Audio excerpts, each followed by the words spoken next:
Welcome once again. I'm Charlie Greenberg, your host and moderator for Digital Business Demos. This is a series where we provide live business demos that focus on different digital transformation and platform strategies, and in particular demonstrate different components and products within Software AG's digital business platform. Today we're returning to the topic of artificial intelligence and its role in enabling machine learning for predictive analysis and very specifically fraud detection. In just a moment, we'll be hearing from Mark Rabkin, Director of Business Development for AI Strategy and Innovation, and Eddie Sung, Senior Global Pre-Sales Engineer, who will be executing today's demo. But first, I'd like to point out, if you're unfamiliar with Software AG, that we're a customer-centric organization in many innovative and digital technology categories. We have more than 4,300 employees, $1 billion in annual revenue, and we can cite over 70% of the Global 1,000 as customers.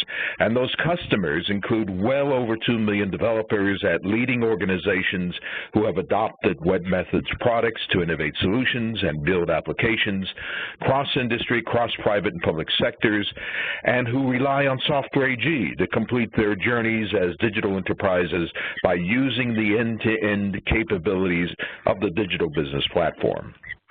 Also, please keep in mind that following Eddie's presentation, we will, as usual, provide a Q&A session. So please use the WebEx Q&A box at the bottom right-hand side of your screen for any questions and comments at any point in time during the presentation. And with that, it's my pleasure to introduce Mark Rabkin. Good morning, everyone, and thank you for taking some time and spending it with us this morning.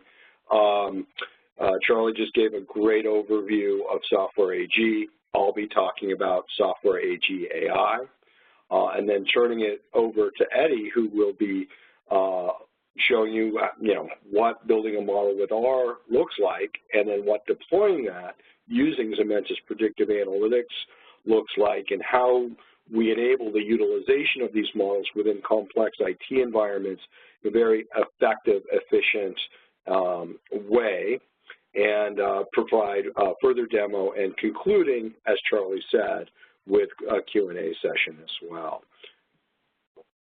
So the first thing I want to talk about is the fact that AI is already here, right?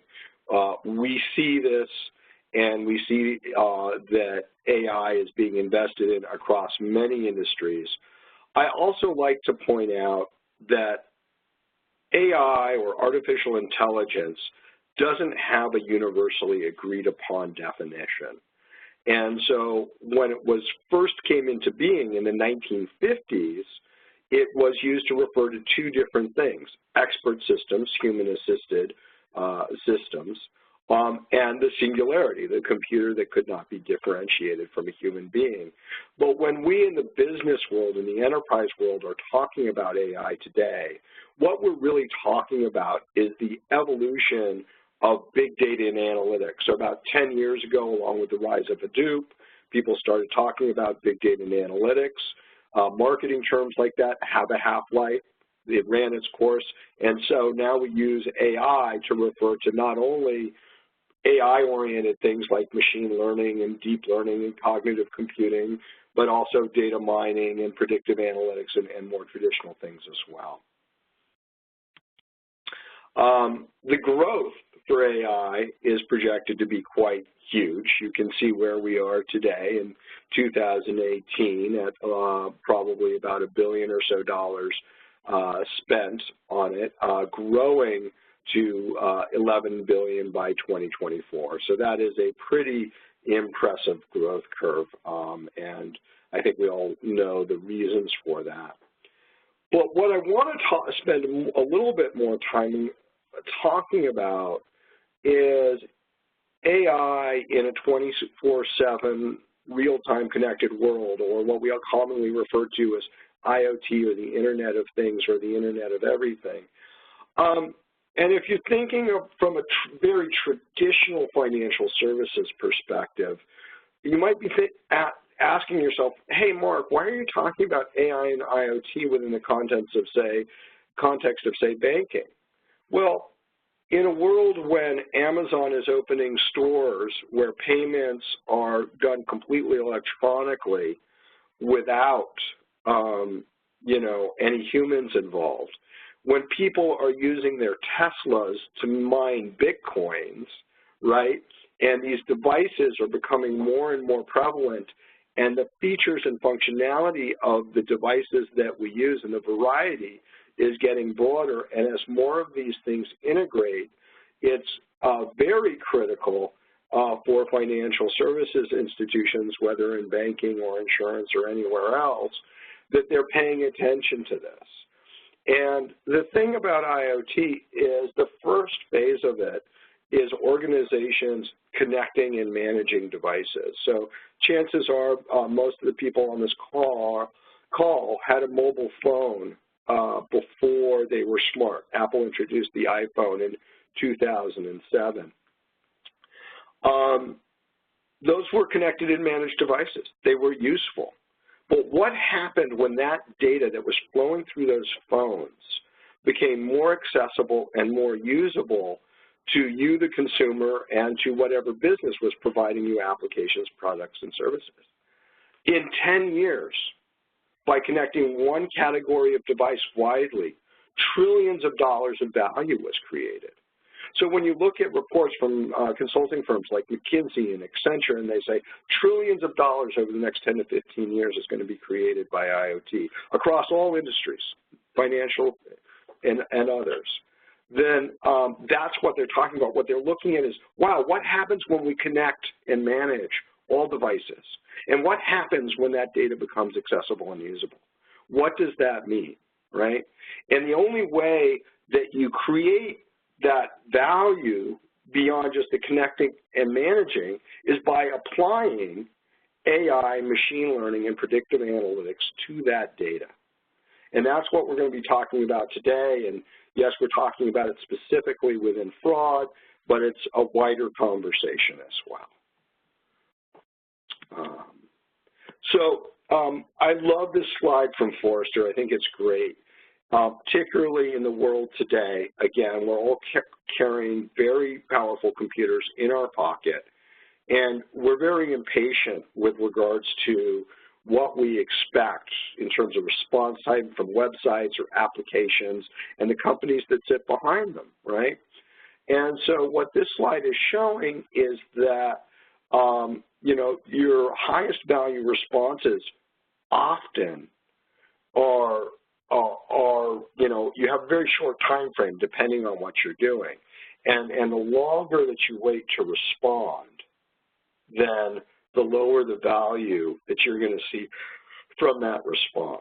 And so it's very important to have systems that enable you to look at this data in real time and find actionable decisions that drive economic value in it. In other words, and of course there's far too much, it used to be, in the era when it was more focused on business intelligence, right? All this data would land in a database, and you would either run pre-built statistical analysis against it, or maybe you'd have humans look for patterns some other way, or you'd custom design some statistics for particular things, and you'd run reports, and you'd think about them for a while, and you'd build a product, blah, blah, blah, or a service, or you'd change what you were doing, and that process would take months. That's not an option in a world where large incumbent enterprises are either competing with digital disruptors or threatened by digital disruptors. That kind of slow response time does not work. And you may be saying, okay, that all sounds good, but can you give me an example of companies that have combined AI and IoT and actually realized value from it? Because these are both leading edge trends, right? There's not a lot of companies who are high on the maturity scale with implementing both of them. So this next slide's pretty cool, and really pay attention to it. So these are companies that if you're around Silicon Valley or you're talking about tech, we talk about all the time. And these are companies And by the way, these valuations are about, I think about 6 months old, so they're probably higher today. These are companies that combined AI and IoT really early on, and they're all worth tens of billions of dollars or hundreds of billions of dollars because they've been successful in those initiatives. Now, I want to be very respectful to everybody on this call. If you're working for a more traditional enterprise or a consulting company, your company is not going to become Amazon or Apple or Facebook or Google or Airbnb or Uber, perhaps, if you're not, sort of fully oriented towards the tech industry. But for example, in 2016, and this is public, 3M invested about $15 million with Software AG on an IoT initiative around predictive maintenance. Now, think about this. If a company like 3M is making a $15 million investment in software, what kind of return, what kind of cost savings, since it's predictive maintenance, do they expect to get from that, right? Over the years, it's in the tens of millions or hundreds of millions.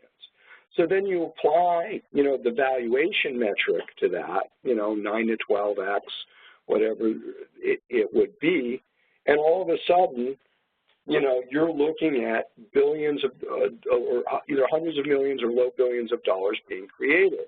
And where the opportunities for you is, if you're listening on this call, is that what does it mean for you and your career and your personal economics if at your company you're seen as an influencer or a leader in an initiative that drives that kind of value creation for your company, right? So what I always try and emphasize when I'm talking to people about AI and IoT is that it's here now, it's early, it's the biggest thing that's probably going to happen in our lifetime. It's similar to the printing press being invented. It's similar to the Industrial Revolution. And you are personally fortunate that if you're listening on this call, that you get to participate in this. It's both exciting, intellectually interesting, and economically rewarding. What could be better, right? So that's what we're really talking about today. Let me get to the next slide here. So Software AG has a big focus on helping companies drive digital business transformation. Large incumbent enterprises need to become more digital to compete in the world we live in today. And this slide is really focused on showing that our solutions around AI, machine learning, and predictive analytics, which leverage an open industry standard called PMML, or the Predictive Model Markup Language, run across our digital business platform. We're seamlessly integrated. Could talk a little bit more about that. We also integrate actually across any IT platform. So all of Software AG's offerings are always modular. We love it when people take us in whole, but we know that people have existing infrastructure or sometimes want to start a little smaller than that. So this is my favorite slide in the deck. This really describes some of what Eddie is going to be showing you. The left-hand side of this slide is what I call the data science slide.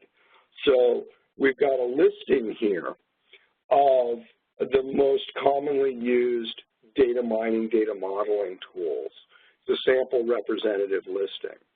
We also have a listing of some of the more popular but complex machine learning techniques that data scientists use.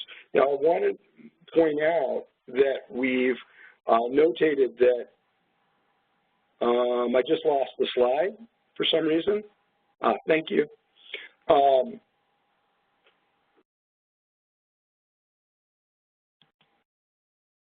Okay, sorry, some things are happening on my screen, so I got a little distracted. So what I was talking about is the fact that deep learning is listed there, and what's super cool is whether you're using a framework like TensorFlow from Google or Caffe from Amazon, if you're doing really advanced AI techniques, we've actually built a module called Deep PMML that allows you to deploy those models, again, without custom coding. So the idea is that all of these data mining tools and all of these machine learning and simpler and complex techniques can be exported to PMML, and then the Zementis Predictive Analytics server can consume, execute, optimize, and scale these models for any environment. And you'll see we can do this in the cloud. You may be aware that Software AG last year purchased Cumulocity. It is a fantastic platform for the connection and management of devices, what I was talking about earlier. And then Zementis provides that AI piece, and Software AG has a number of other offerings. Eddie will be talking about web methods that really allow IT organizations to be effective, efficient, and contemporary in their operations. But we know that not everyone is going to run on a pure Software AG platform. So if you want to use AWS or Azure, we're there. If you want to, again, I've already talked about the Software AG platforms, or maybe you want to use a traditional Java application server, or in banks, we know that IBM Z Systems mainframes are a big deal. We have a mainframe product called Autobot and Natural, the fastest database on those mainframes, so we do that. Maybe you're running in a Hadoop ecosystem. Well, so whether it's Hadoop, Spark, or Storm, we can support you there as well. And just to make one more point about, a couple more slides about the problem we're solving, and then I'm going to turn it over to Eddie to show you how we solve this problem, is what has traditionally happened with the development of these kinds of data science models is companies have used tools like SAS or SPSS, or maybe languages like R, Python, or 9, or R, Python, 9 is another tool, excuse me. And so what happens is the data scientists get a request from the business, can you solve this problem? They think about what data they need. They gather that data. They start playing with the data, applying different models until they've got a model that they think works well enough. And then they test that model against some data that they haven't run against to make sure they get the same result as they did when they ran against the training data, and now they're ready to deploy the model. But keep in mind, all the development to this point has been done in a sandbox environment or a development environment. So if you were to take what's been built at this point and put it into a 24/7 high production volume system, it would break. So what happens is the data science organization liaisons with IT and says, hey, we've got a new model to deploy. Maybe it's a large new model. Maybe it's small or medium. Maybe it's a revision to an existing model. It doesn't matter. Whatever they've done, they need to contact IT, and IT says, great, give me a write-up, let me make sure I understand what the data flow is, the data architecture, governance, all these kinds of things, I'll review that. I'll get back with you, we'll talk about it, right? So that happens. And maybe there's 1 or 2 meetings like that, and then they begin to code it up. But both the data science team and the IT team have multiple priorities, so that takes a little while. It's not the only thing they're working on. And occasionally people go on vacation, get sick, once in a while somebody leaves a company, or maybe there's a reorg, whatever the case may be.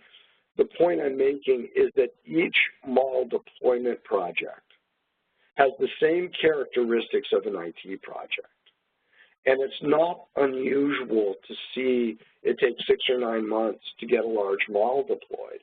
And remember, what I was talking about earlier is in this digital world where we live in, where our businesses are more and more becoming based on applications, products, and services that are based on these types of techniques, you can't take 9 months to deploy a model, right? It used to be companies had it, half dozen or a dozen models. Again, they would update them every 6 months or a year. Now companies have dozens or hundreds or in some cases thousands of models, right? This doesn't really work. And it certainly doesn't scale. And So one of the reasons things have changed is that, you know, as the high performance computing has become lower cost, the data scientists have wanted to use more different models, more complex models. The models are updated more frequently. There's a lot more different kinds of data flowing through, and the IT platforms are changing more rapidly, right? First it was Hadoop, there was Storm and Spark, and you've got Ray and Apex coming up, and you've got other things. So everything has gotten more complex over the last few years. So when software AG sees problems like this in any area of the IT space, what we want to do is rationalize it. We want to make it simpler, lower cost for our clients to do what they do so they've got more time, more money, more budget for innovation, for competing, not just keeping the lights on. So we don't want to try and change what the data scientists are doing. Data scientists, whether they're happy with tools like SPSS, SAS, or KNIME, or languages like R or Python, they generally don't want to change. That's fine with us. But when they get to that point where they're ready to deploy the model, they can simply transform it into PMML, upload it to the Zementis server, which is managed by operations or admin or IT, and that model is deployed. There's no custom coding, there's no project, it's just done. And so what, again, Zementis does is it consumes, executes, optimizes, and scales models that are represented in PMML. And we can do that with Java as well. So this has broad applicability across marketing and customer analytics, across what we call operational analytics or IoT, and of course across risk management, which we'll be talking more about momentarily. So I think with that, I am going to turn it over to Eddie to talk a little bit and provide a demo. So again, I just want to thank you all for your time. And if you have any questions, please, at the end, we'll certainly answer those. Thanks, Mark. Hi, everybody. This is Eddie Song. And what I want to do in this portion of the presentation is to give you a demonstration of an example of embedding machine learning inside a digital platform. In this particular example will be about e-commerce fraud. Now, in order to do that, there's a number of things that has to come together. Obviously, there's the aspect of the digital platform that has to be stood up and configured. And here's an example that I use in this demonstration, which is the Software AG very popular web method integration server. And essentially there's a number of components in here.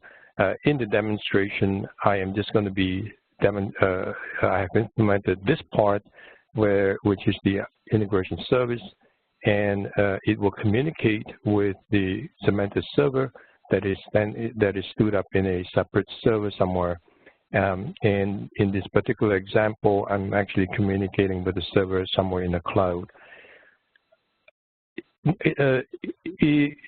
In addition, which is not included in this demo, but I wanted to highlight the fact that there are other software components that you could include. And as long as there is a support for REST API, we should be able to do this.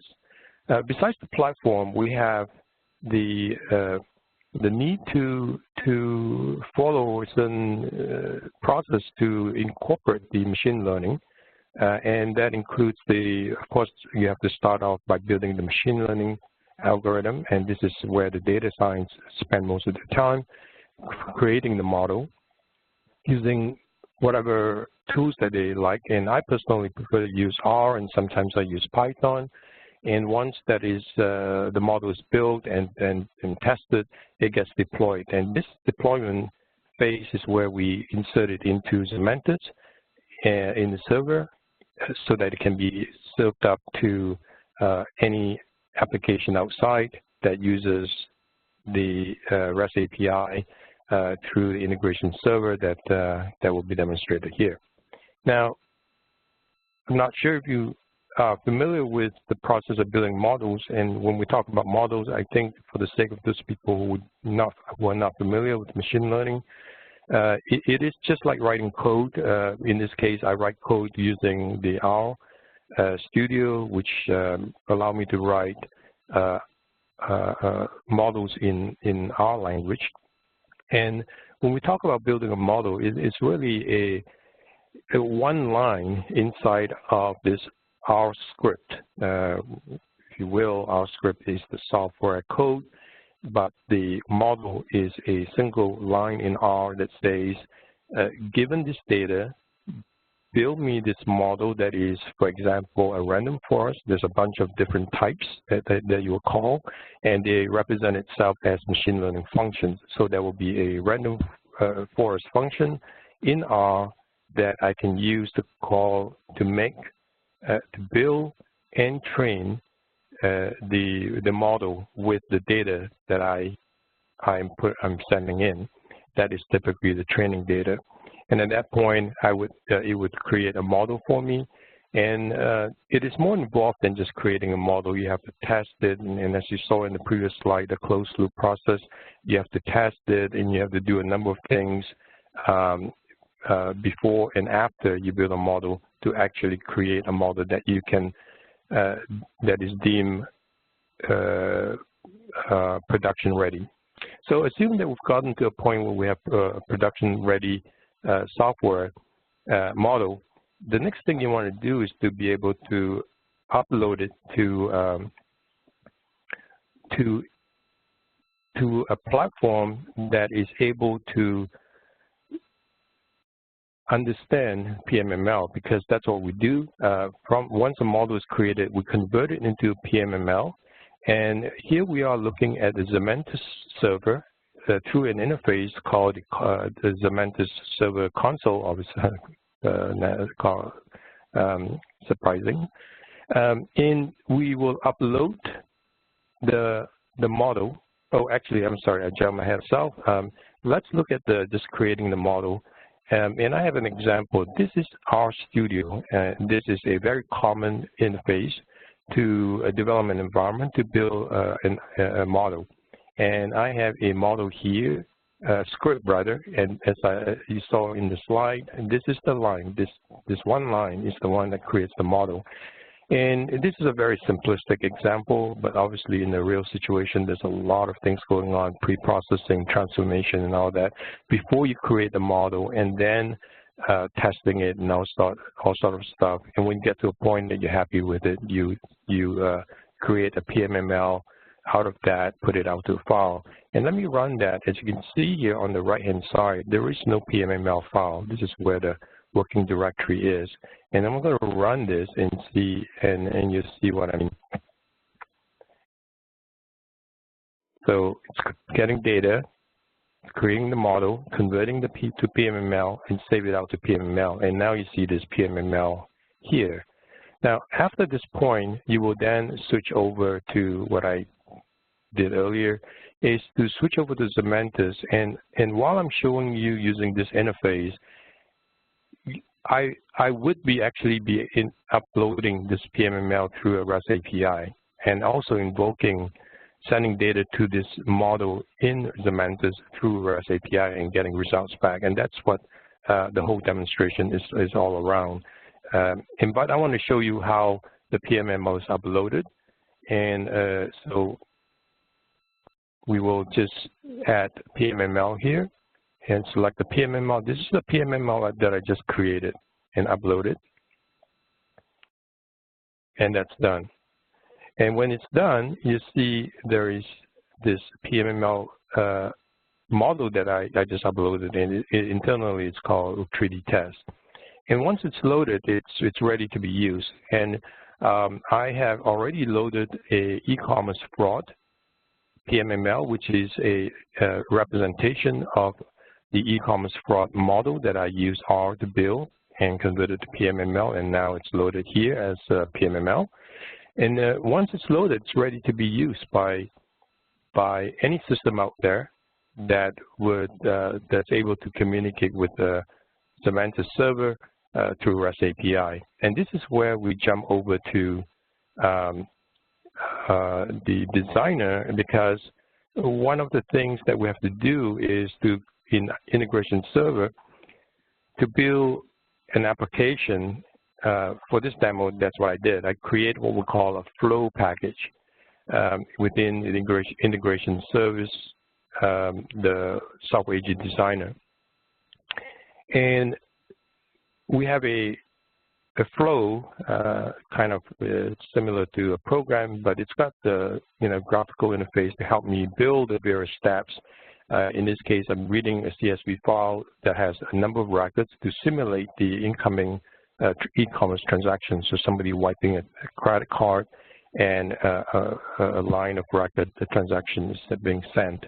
And so I'm using a CSV file with all those transactions and randomly select it and send it to my score fraud function, if you want to call it, within this flow. And it basically simulates accepting an e-commerce transaction coming in, and then eventually call another function called getApply. And getApply is a special function that we create here as a package that I can call to send that transaction to Zementis through an HTTP client, which is will be able to take my transaction record and send it to Zementis server. And once this is all set up, what I did was I create inside of the integration server, so you can see there's a number of components involved in all this system. I've created a scheduled task out of that workflow that I just showed you, the flow package. And that flow package was run test. So it's already created within the integration server's management console here. And what I need to do is start it up. And that's suspended. Before I start it up, I want to show you another piece of software AG component, which is part of the digital platform, and that's Mesh Zone. And Mesh Zone is the piece that would allow you to visualize what your application is trying to tell you. Let me see. Okay. Now, nothing is happening yet because I haven't started the job.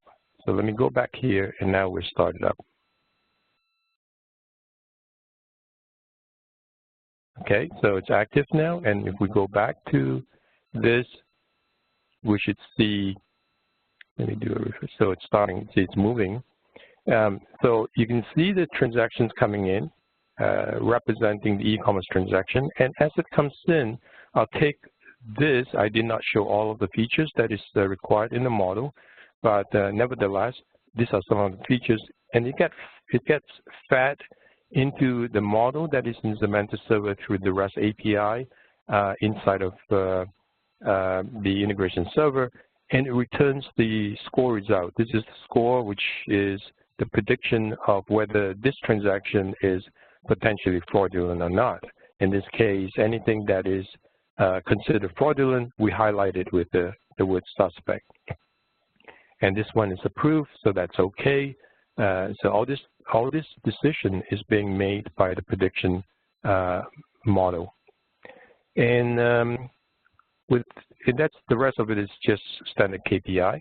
So this part is the only part that is calling the model for the machine learning functionality. And that's it. That's pretty, it's pretty simple. I know there are a number of components, but it's fairly straightforward. And with that, I'd like to hand the floor back to Charlie, and for him to take it forward. Charlie? Thank you very much, Eddie. Thank you very much, Mark. And we can go directly to Q&A. We do have some questions for sure. So let's start with a model question. How does a model know whether or not the data it is executing against is valid data? Sure. So within the model itself and within PMML, you can have basic functionality, or actually somewhat complex functionality, that will look at that data and say, gee, is this data good? Is this data bad? And let's say the data needs to be massaged, or you need to infer a missing value, or provide, apply a max-min functionality to it. Any one of a number of kind of very common ways that you would look at data. That can all be within the model, within the PMML, and handled that way. Now, I will say this. So PMML is great for, again, that kind of pre-processing of data. What you don't want to try and do with PMML is things like joins and aggregations. That's what databases have been designed to do. So you want to do that kind of functionality within your database before the model is applied against the data. So thank you for that, and let's do a follow-up of sorts, another PMML question. What if I want to use an analytic outside of the PMML standard? Sure. So I mentioned very briefly that we don't only consume PMML, but we can consume Java as well. And in fact, what the Zementis server is doing is when it consumes, executes the PMML, it's converting it into a very lightweight, very effective and efficient Java runtime. So if you want to do something outside of the PMML standard, you can code that up in Java and we can take that in. I'll make one other mention. I was talking a little bit about IoT during my part of the presentation.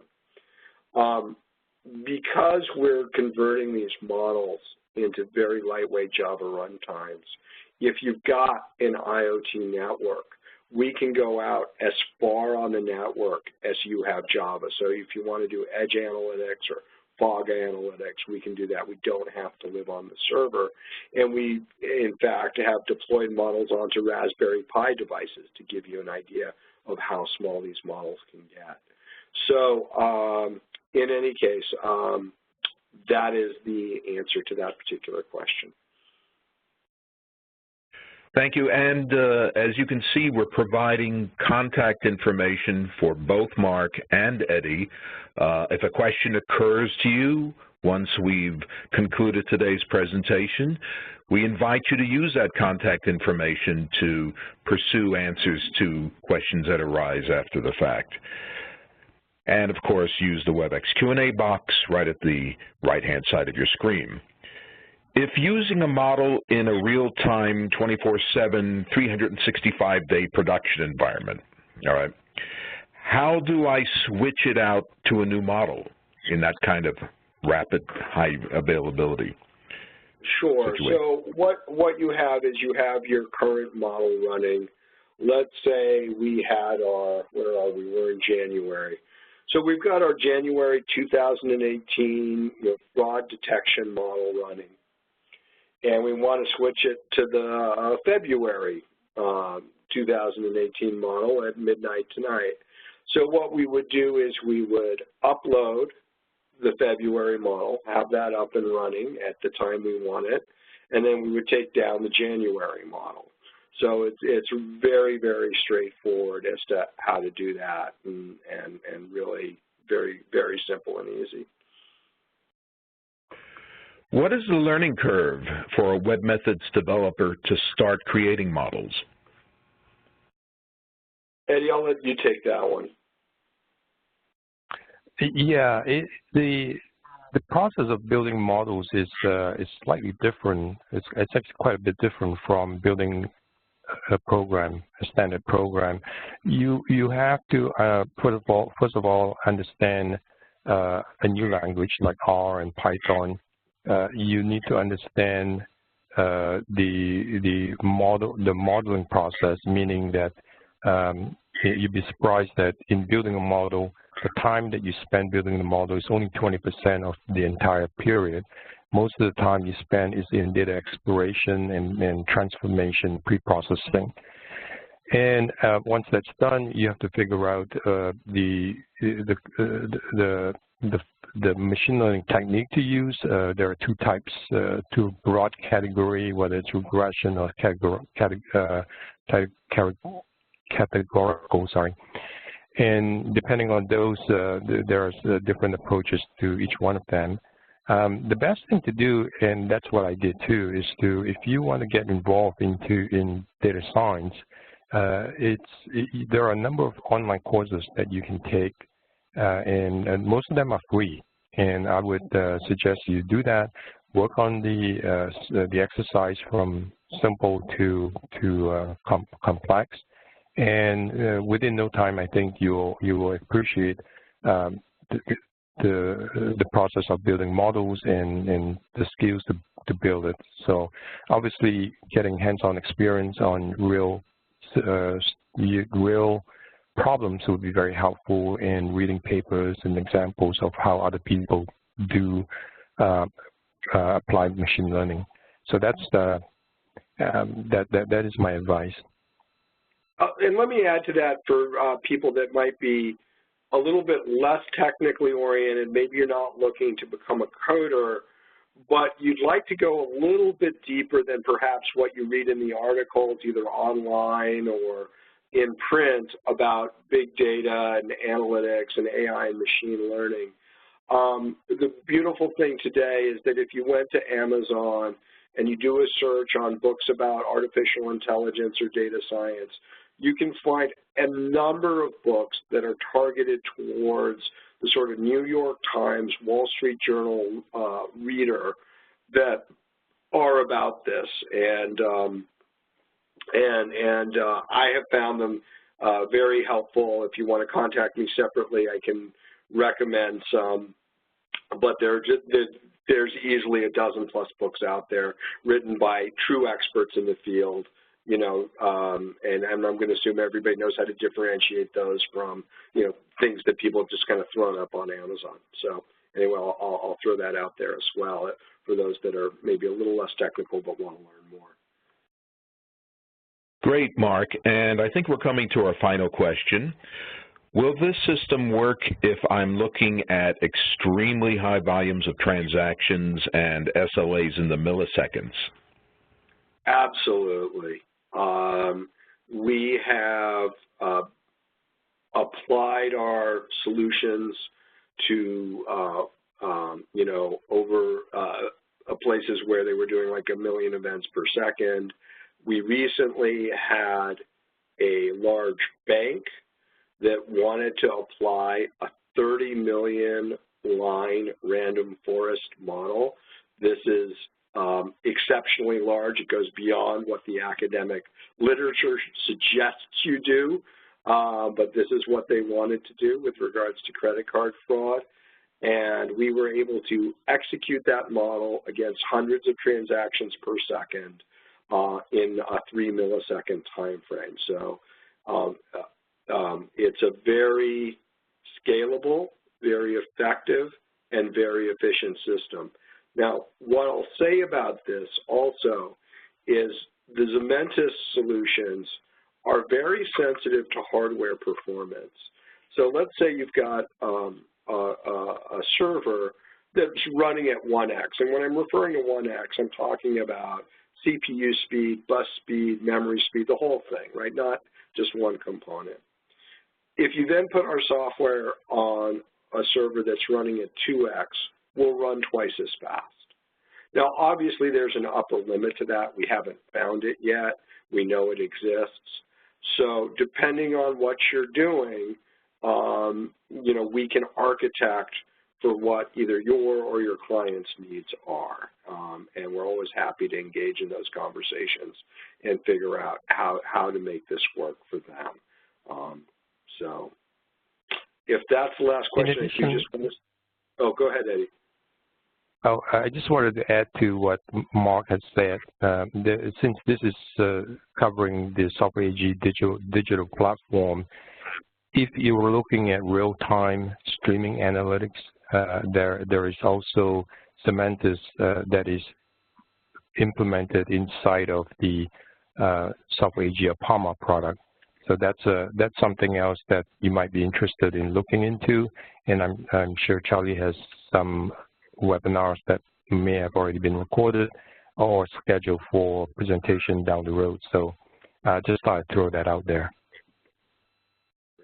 And I just want to thank everybody for their time and all of that. And again, please feel free to contact Eddie or I. You know, we're always happy to respond.